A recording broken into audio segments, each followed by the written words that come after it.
Hello students, आज हमारा topic है प्रथम आंग्ल मराठा युद्ध, यानी पहला अंग्रेजों और मराठों के बीच में युद्ध हुआ वो, और इस युद्ध के परिणाम स्वरूप जो फाइनल संधि हुई साल बाई की संधि, वो हमारा आज का नया टॉपिक है। तो मराठों के बारे में लास्ट हमने बात की थी पानीपत के युद्ध में। पानीपत के युद्ध में अहमद शाह अब्दाली से मराठे हार जाते हैं, है ना, और बाद में दिल्ली में इनका प्रभाव कम हो जाता है। अहमद शाह अब्दाली का प्रभाव भी धीरे धीरे दिल्ली में कम हो जाता है और अंग्रेज जो है दिल्ली में हावी हो जाते हैं। ये हमने पढ़ा पिछला प्लासी और बक्सर के युद्ध में। तो अब मराठों और अंग्रेजों के बीच में लड़ाई के लिए क्या परिस्थितियां बनती है, क्या कारण बनते हैं और किस प्रकार युद्ध होता है, इसका परिणाम क्या निकलता है, तो इसको हम देखते हैं। तो पानीपत के युद्ध में मराठा शक्ति पर भीषण प्रहार हुआ,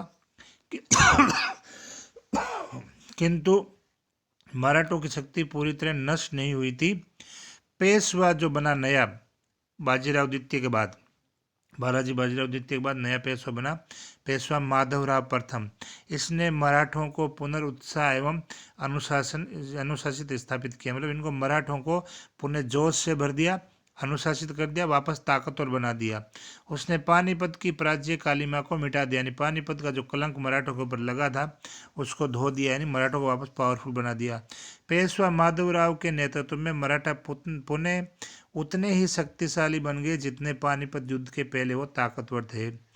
अब ये माधवराव फर्स्ट ने मराठों को पुणे जो है खड़ा कर दिया है, किंतु ये योग्य पेशवा 18 नवंबर 1772 ईस्वी को स्वर्ग सुधार गए, यानी इनका भी देहांत हो गया है 72 में। पानीपत का युद्ध हुआ था 61 में, तो मतलब ये 11 साल तक इन्होंने इस चीज़ में काम किया, इसको मराठों को वापस खड़ा किया, लेकिन 11 साल बाद ये इनका स्वर्गवास हो जाता है। तो मराठों के लिए उनकी मृत्यु पानीपत से भी अधिक घातक सिद्ध हुई। तो पानीपत में जितना नुकसान नहीं हुआ उससे ज़्यादा नुकसान मराठों को माधवराव फर्स्ट की मृत्यु से होता है। उनकी मृत्यु के बाद मराठा शक्ति छिन्न भिन्न हो गई और मराठा दरबार षड्यंत्रों का अड्डा बन गया, यानी अब मराठे बिखर गए हैं, दरबार में षड्यंत्र होने लग गए हैं। मराठों के जो प्रमुख सरदार सामंत है वो अपनी अपनी जो है लालच में लग गए हैं। मराठा सरदार अपनी व्यक्तिगत महत्वाकांक्षाओं को पूरा करने में लग गए। अब मराठा सरदारों को एकता के सूत्र में बांधे रखने की क्षमता किसी में नहीं थी। मराठा दरबार में सत्ता के लिए संघर्ष आरंभ हो गया। मराठा सरदार स्वतंत्र आचरण करने लगे। निजी स्वार्थों के कारण जो है ये मराठा सरदार अपने कर्तव्य भूल बैठे हैं। मराठों की इसी फूट का अंग्रेजों ने मजा लिया, यानी मराठे जब बिखर गए तब अंग्रेजों को मौका मिल गया मराठों के आंतरिक मामलों में हस्तक्षेप करने का। 1772 ईस्वी में भारत की राजनीति के रंगमंच पर केवल मराठा और अंग्रेज ही सर्वोच्चता के लिए प्रयत्नशील थे, यानी भारत में अपना वर्चस्व जमाने के लिए एक तरफ मराठे थे, दूसरी तरफ अंग्रेज थे, तीसरी कोई बड़ी पावर नहीं थी भारत की राजनीति में। इन दोनों में संघर्ष अवश्य संभावित था। तो अब दो ही पावर थी, दोनों को ही भारत में अपना वर्चस्व जमाना है, तो दोनों में संघर्ष होना भी अवश्य बनता है। मराठों की पारस्परिक फूट का लाभ उठाते हुए अंग्रेजों ने मराठों पर प्रहार किए। इनमें मराठा निरंतर परास्त होने लगे और अंत में मराठा शक्ति का पतन हो गया, यही हम पढ़ेंगे। हालांकि मराठों और अंग्रेजों के बीच में 3 युद्ध होते हैं, प्रथम आंग्ल मराठा युद्ध, द्वितीय आंग्ल मराठा युद्ध, तृतीय आंग्ल मराठा युद्ध, लेकिन हमारे सिलेबस में सिर्फ प्रथम आंग्ल मराठा युद्ध ही है, तो हम सिर्फ प्रथम आंग्ल मराठा युद्ध को पढ़ेंगे, सेकंड और थर्ड को नहीं, वो हमारे सिलेबस में नहीं है। तो पहले हम बात करते हैं कि अंग्रेजों की मराठों के प्रति नीति क्या थी। तो बम्बई प्रेसिडेंसी, बम्बई के अंदर जो अंग्रेज जो काउंसिल बैठती थी, तो बम्बई प्रेसिडेंसी के गवर्नर की स्वतंत्र प्रवृत्ति के कारण ही अंग्रेजों को मराठों से संघर्ष करना पड़ा। यानी अंग्रेजों के जो जितनी भी प्रेसिडेंसियाँ थी वो बंगाल प्रेसिडेंसी के अंडर में थे इस समय तक, है ना, तो ये उसके अंडर में है, लेकिन फिर भी बम्बई वाला जो है स्वतंत्र प्रवृत्ति का काम कर रहा है, इस वजह से ये मराठों और अंग्रेजों के बीच संघर्ष शुरू हुआ। तो दक्षिण भारत के संबंध में ईस्ट इंडिया कंपनी के 3 प्रमुख भाग थे। दक्षिण भारत के बारे में ईस्ट इंडिया कंपनी की 2-3 रायें थी। वो पहला कि वो अंग्रेज जानते थे कि दक्षिण भारत में मुख्य रूप से 3 शक्तियाँ हैं। दक्षिण भारत में 3 शक्तियाँ कौन है? निज़ाम यानी हैदराबाद का शासक निज़ाम, दूसरा मराठे और तीसरा मैसूर का शासक हैदर अली। तो ये अंग्रेजों जानते थे कि 3 दक्षिण भारत की प्रमुख पावर है, और अंग्रेज ये जानते थे कि यदि ये तीनों शक्तियाँ अंग्रेजों के विरुद्ध एक हो जाती हैं तो दक्षिण भारत में अंग्रेजों का अस्तित्व खत्म हो सकता है। तो अंग्रेज के दिमाग में अच्छी तरह बैठा होता है कि अगर तीनों मिलकर अगर लड़ने आ गए तो अंग्रेजों का वजूद ही दक्षिण भारत में ख़त्म हो जाएगा। अतः अंग्रेज चाहते थे कि ये तीनों शक्तियाँ आपस में लड़ती रहे। अगला है कि मराठों इनमें तीनों शक्तियों में मराठा सर्वाधिक महत्वाकांक्षी और साम्राज्यवादी थे, अतः इनको अपने घरेलू झगड़े में फंसाए रखना चाहिए। तो अंग्रेजों की ये नीति थी कि इनमें सबसे ज़्यादा पावरफुल महत्वाकांक्षी साम्राज्यवादी नीति वाले मराठा हैं और इनको उनके घर में ही उलझाए रखो, ताकि वे अंग्रेजों के क्षेत्र में हस्तक्षेप नहीं कर सके, अंग्रेजों के मामले रास्ते में ना आ सके। अंग्रेजों ने सालसेट, बसीन और गुजरात के क्षेत्रों पर अधिकार करना चाहते। अंग्रेजों की नज़र थी मराठा क्षेत्र में सालसेट, बसीन और गुजरात के क्षेत्रों पर, इनको अधिकार करना अंग्रेजों की नीयत में था, मन में था। तो इन्हीं नीतियों का पालन करके ही अंग्रेजों ने दक्षिण भारत में अपनी सर्वोच्चता स्थापित की। हम आगे पढ़ेंगे कि एक एक करके अंग्रेजों ने इन सभी दक्षिण भारत की शक्तियों को हरा करके अपने अधीन कर लिया। तो अब बात करते हैं आंग्ल मराठा संबंधों की। तो 18वीं शताब्दी के मध्य में अंग्रेजों के पास इतनी शक्ति नहीं थी कि वे मराठों का सामना कर सके, इसलिए कंपनी मराठों के साथ संघर्ष से बच रही थी। पेशवा माधवराव फर्स्ट की मृत्यु के समय उसकी कोई संतान नहीं थी, यानी 1772 में जो पेशवा की मौत हुई है माधवराव की, तो इस माधवराव के कोई संतान नहीं है। तो इस वजह से उसका छोटा भाई नारायण राव जो पेशवा बनता है, लेकिन इनका जो चाचा है माधवराव और नारायण राव का चाचा राघोबा, जिसका पूरा नाम रघुनाथ राव है, उसको राघोबा बोलते हैं, ये खुद पेशवा बनना चाहता है राघोबा। इसलिए राघोबा ने अपनी पत्नी आनंदीबाई के साथ जो उसका सहयोग लेकर के 13 अगस्त 1773 को नारायण राव की हत्या कर दी, अपने भतीजे की हत्या कर दी और खुद को पेशवा घोषित कर दिया। यानी परिवार में ही मारकाट शुरू हो गई पेशवा पद को लेकर के।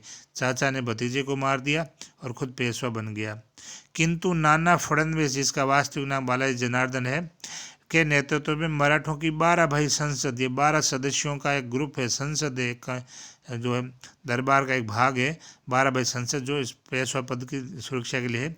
तो 12 भाई संसद ने राघोबा का विरोध किया। राघोबा जिस तरह से पेशवा बना उस चीज़ का विरोध किया और शासन प्रबंध अपने हाथ में ले लिया 12 भाई संसद ने। 18 अप्रैल 1774 ईस्वी को नारायण राव, जिसको मारा है राघोबा ने, उसकी पत्नी जो उसकी मृत्यु के समय गर्भवती थी, उसने माधवराव द्वितीय को जन्म दिया, यानी लड़के को जन्म दिया जिसका नाम माधवराव द्वितीय रखा गया है। तो 12 भाई संसद ने इस बच्चे को पेशवा घोषित कर दिया, या इस मासूम बच्चे को पेशवा बना दिया और नाना फडणवीस उसका संरक्षक बन गया। 12 भाई संसद का जो मुखिया है नाना फडणवीस, ये इस माधवराव सेकंड का संरक्षक बन गया है तथा राघोबा को पराजित करके जो है वहाँ से भगा दिया, पूना से, है ना, इस क्षेत्र से, अपने वहाँ से जो पेशवा बन के बैठा था इसको यहाँ से भगा दिया। तो अब राघोबा जो है भाग तो गया, लेकिन ये भाग कर गया कहाँ, अंग्रेजों के पास में बम्बई गया और अंग्रेजों ने संधि कर ली कि मुझे पेशवा बना दो, बदले में तुम्हें शायद जो है तुम्हारे लिए काम आऊँगा ना। तो अब ये होती है सूरत की संधि। तो नेक्स्ट हम लेते हैं सूरत की संधि। राघोबा भागकर बम्बई गया और बम्बई काउंसिल के अध्यक्ष जो था हार्नबाई से बातचीत करके 6 मार्च 1775 को सूरत की संधि की। इससे अंग्रेजों और मराठों मतलब इस राघोबा में संधि हुई, जिसमें मुख्य बातें थी, पहली, अंग्रेज राघोबा को पेशवा बनाने में मदद करेंगे, तो ये पहली बात इस संधि में तय हुई। दूसरा, राघोबा कंपनी को थाना, बसीन, सालसेट, जम्बूसर जो वर्तमान गुजरात में का प्रदेश देगा, यानी कि पेशवा बना दोगे तो ये क्षेत्र में तुम्हें ईस्ट इंडिया कंपनी को दे दूंगा। तीसरी शर्त थी कि राघोबा की सुरक्षा के लिए, पेशवा की सुरक्षा के लिए 2500 अंग्रेज सैनिक पूना में रहेंगे। पेशवा कहाँ बैठता है, पूना में, तो पूना में 2500 सैनिक रहेंगे जिसका खर्चा राघोबा उठाए, यानी सैनिक हो गए अंग्रेजों के और खर्चा उठाएगा राघोबा। ये शर्त इसमें रखी गई। चौथी शर्त थी कि अपनी सुरक्षा के बदले राघोबा कंपनी की बम्बई शाखा को 6 लाख रुपए जो है हर साल देगा, यानी जो सैनिक टुकड़ी 2500 सैनिक रहेंगे उसका खर्चा और सुरक्षा का जो है 6 लाख रुपए हर साल राघोबा को अंग्रेजों को देना होगा। पांचवी बात थी, राघोबा कोई भी संधि करेगा तो अंग्रेजों को उसमें शामिल करेगा, यानी अंग्रेजों को साथ लेकर के किसी और से संधि करेगा तो अंग्रेजों को साथ रखेगा। ये प्रमुख 5 बातें थी सूरत की संधि में। इस संधि के कारण ही अंग्रेज व मराठों में संघर्ष का शुरुआत हुई। और राघोबा ने अपने व्यक्तिगत स्वार्थ के लिए, यानी राघोबा खुद पेशवा बनने के लालच के लिए व्यक्तिगत स्वार्थ के कारण संपूर्ण मराठा जाति की प्रतिष्ठा का बलिदान कर दिया। यानी कि इसी वजह से धीरे धीरे जो है मराठे जो है अंग्रेजों के अधीन गुलाम बन जाते हैं। अब बात करते हैं प्रथम आंग्ल मराठा संघर्ष की, यानी अब संघर्ष की शुरुआत हो गई है और रीजन ये बनते हैं कि राघोबा के कारण ये लड़ाई हो रही है। तो सूरत की संधि के बाद 18 मई 1775 को अंग्रेजों और मराठों के बीच में अरास नामक स्थान पर युद्ध हुआ। इस युद्ध में मराठे पराजित हुए और अंग्रेजों ने जो है सालसेट पर अधिकार कर लिया। तो यहाँ पर ये अंग्रेज अराट के युद्ध में जीते हैं, किंतु कलकत्ता काउंसिल ने सूरत की संधि को अस्वीकार कर दिया, क्योंकि अंग्रेजों में ये रूल था कि जो है इस समय तक कि कलकत्ता जो काउंसिल है, बंगाल जो काउंसिल है, उसके अधीन ही पूरे भारत की काउंसिल थी। तो उस वहाँ का जो गवर्नर जनरल था उसकी परमिशन के बगैर जो है बाकी काउंसिल को कुछ भी काम करने का अधिकार नहीं था। तो ये बम्बई वालों ने बिना कलकत्ता वालों से पूछे अंग्रेजों ने किया था। तो अब कलकत्ता वाले अंग्रेज बीच में आ रहे हैं और उन्होंने कहा कि सूरत की संधि हमें मंजूर नहीं है और युद्ध बंद करने का आदेश दिया। लेकिन फिर भी युद्ध बंद नहीं हुआ। तो बम्बई वालों ने फिर भी युद्ध बंद नहीं किया। तब बंगाल काउंसिल ने क्या किया, अपने कर्नल अपटेन को मराठों से बातचीत करने पूना भेजा। यानी बंगाल वाले चाहते हैं कि हमारी चल नहीं रही, हमारी चले, इसलिए उन्होंने अपना कर्नल अपटेन को भेजा, मराठों से बातचीत करने के लिए पूना भेजा। पूना में ही पेशवा बैठता है। तो अपटेन ने राघोबा को सौंपने से इनकार कर दिया। अपटेन बातचीत करने आया लेकिन बोला राघोबा को हम तुम्हें मराठों को नहीं सौंपेंगे, और जो सालसर और बसीन पर जो अंग्रेजों ने अधिकार किया है वो भी रखेंगे, नहीं वो भी वापस नहीं सौंपेंगे। इसलिए ये वार्ता विफल हो गई, असफल हो गई और युद्ध फिर चालू हो गया। मराठों ने बड़ी वीरता प्रदर्शित की, किंतु दुर्भाग्य से मराठों का ही एक सरदार विद्रोही हो गया जिसका नाम सदाशिवराव भाऊ था। ये मराठों के खिलाफ हो गया। इस वजह से मराठों को मार्च 1776 में अंग्रेजों के साथ पुरंदर की संधि करनी पड़ी थी। तो वापस जो है मराठा और अंग्रेजों के बीच में पुरंदर की संधि होती है।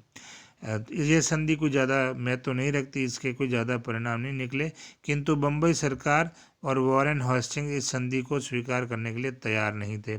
इसी बीच सदाशिवराव भाऊ मराठों के हाथों मारा गया, यानी जो विद्रोही सरदार था मराठों का वो मराठों के हाथों मारा गया। दोनों पक्षों के बीच युद्ध वापस शुरू हो गया, यानी मराठों के बीच में और अंग्रेजों के बीच में वापस युद्ध शुरू हो गया। और ये अफवाह फैलने लगी कि मराठे जो है फ्रांसीसियों से संधि हो गई है, मराठे और फ्रांसीसियों में दोस्ती हो गई, संधि हो गई। इस वजह से तब वॉरेन हेस्टिंग्स ने मार्च 1778 को बम्बई सरकार को युद्ध करने का अधिकार दे दिया। अब कलकत्ता में बैठा वॉरेन हेस्टिंग्स जो गवर्नर जनरल है, इसने बम्बई सरकार जो काउंसिल है उसको आदेश दे दिया 1778 मार्च में कि तुम मराठों से युद्ध करो। बम्बई सरकार ने कर्नल एगस्टस के नेतृत्व में एक सेना भेजी, लेकिन वे मराठों के हाथों पराजित हुआ। तब अंग्रेजों ने कर्नल काकबर को भेजा। मराठा सेना के नेतृत्व करने वाले इसमें महादेजी सिंधिया, मल्लाराव होलकर कर रहे थे। और 19 जनवरी 1781 को तेल गांव के युद्ध में अंग्रेज बुरी तरह से पराजित हुए। बम्बई सरकार को 2 जनवरी 1781 को बड़गांव की अपमानजनक संधि करनी पड़ी, यानी अंग्रेज हार गए और आज जो अंग्रेजों को संधि करने के लिए मजबूर होना पड़ा। इस संधि का नाम बड़गांव की संधि है और ये संधि जो अंग्रेजों के लिए बहुत अपमानजनक थी। इस संधि में शर्तें क्या थी, अंग्रेज राघोबा को मराठों के हवाले कर देंगे, ये पहली शर्त थी। दूसरा, अब तक अंग्रेजों ने जिन मराठा प्रदेशों पर अधिकार किया वे सभी मराठों को सौंप देंगे, ये भी एक बड़ी शर्त थी।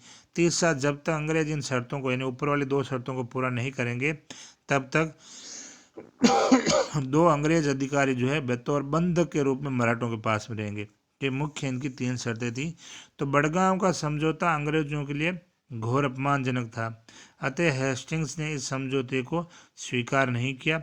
उसने मराठों से युद्ध हेतु 2 सेनाएं और भेजी, जिनका नेतृत्व कर्नल पोपहम और कर्नल गार्डेट कर रहे थे। इन्होंने अलग अलग युद्धों में मराठों को पराजित किया और फिर दोनों पक्षों के बीच में सालबाई की संधि हुई। तो यहाँ तक ये प्रथम आंग्ल मराठा युद्ध में अलग अलग युद्ध होते हैं और संधियाँ होती है। फाइनली अब जो है दोनों के बीच में सालबाई की संधि होती है। तो इस टॉपिक को हम सालबाई की संधि से हम कल लेंगे।